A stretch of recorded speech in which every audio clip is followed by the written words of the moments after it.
The Force promised Franklin Delano Roosevelt that he would have a productive, vibrant life and be president. But in 1921 he contracted polio and was left paralyzed from the waist down. It was difficult for him to do anything. And public opinion at the time would have seen such a limitation as being a block to leadership. But Roosevelt did not waver in his trust in the Force. He was fully convinced that the Force would do what he had promised. I'm sure he had doubts and disbelief. He was human. There were probably times when he thought, this is never going to happen. There's too much going against me. I must have heard the Force wrong. He even tried to help the Force out by maintaining a relationship with his wife's secretary, Lucy Mercer. He made a mistake. I'm sure he got discouraged. I'm sure there were times that he felt like giving up, but he never did.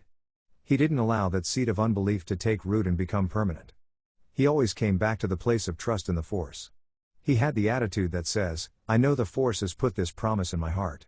It may not be possible naturally, but I follow a supernatural force. He can do what people cannot do. How did Roosevelt have this unwavering trust in the Force when all the odds were against him? No one thought he had a chance. I'm sure people said he was crazy to think he would have a political career after polio. He had to deal with those negative voices.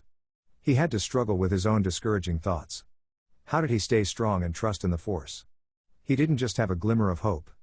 He was completely convinced. What was his secret? He didn't consider the weakness of his own body or the lack of feeling and function from his waist down.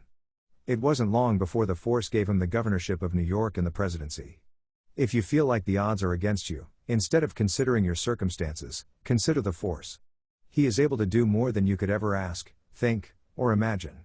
His plans are for your good, and he can make a way where there seems to be none. Look to him, trust him, and hold fast to what he's placed in your heart.